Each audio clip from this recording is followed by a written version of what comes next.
Ilang pamilya naman ang magpapalipas ng gabi sa Manila Memorial Park. Live mula sa Parañaque, saksi si Dano Tingkung. Dano? June, marami pa rin sa ating mga kababayan nung umahabol ng bisita dito sa Manila Memorial Park kahit pagkagat ng dilim. Karamihan sa kanila, gabi talaga piniling dumalaw para iwas traffic at init. Nagpahuli man sa pagdalaw, ganitong traffic pa rin ang dinatnan sa Sukat Road alas 6 ngayong gabi ng mga nagtungo sa Manila Memorial Park sa Parañaque. Palabas naman kasi ang mga dumalaw sa sementeryo nitong maghapon.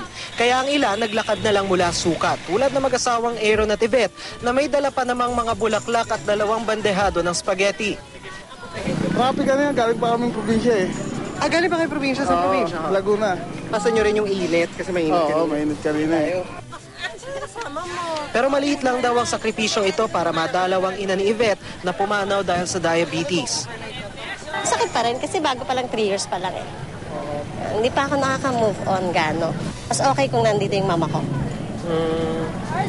Kung kasama nyo kaya yung mama ninyo, paano kaya yan? Syempre masaya. Tapos kung kasama ko siya, syempre hindi naman siya pupunta namin. Yung lola ko naman sa Heritage.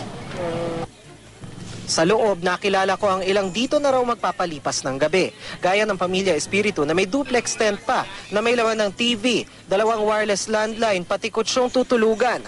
2 dekada na raw itong tradisyon ng kanilang pamilya tuwing undas. Ang gusto namin maramdaman ng tatay at nanay namin na kasama pa rin namin siya tuwing undas. Kahit na nandito sila, kinakailangan makapiling namin sila tuwing undas, tuwing Pasko, tuwing Valentine. Pero may ilang payak ang mga dala, kandila at flashlight lang. Mas importante kasi yung dumalaw kami, hindi naman kami pumunta dito para mag-party, gano'n. Kaya mas maganda pag simple. Mas maganda. Hindi naman magkamayaw ang dumalaw sa puntod na yumaong Senador Ninoy at dating Pangulong Cory Aquino. Magbaka sakali ba ako makita ko si Chris Aquino.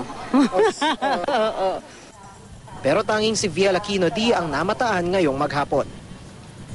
June, at sa huling taya na administrasyon ng Manila Memorial Park, tinatayang nasa mahigit 350,000 na ang dumadalaw dito sa Memorial Park sa buong maghapon. Nananatili namang maayos at payapa ang sitwasyon dito sa loob ng sementeryo. At live pa rin mula rito sa Manila Memorial Park sa Parañaque, ako si Dano Tingkung, ang inyong saksi.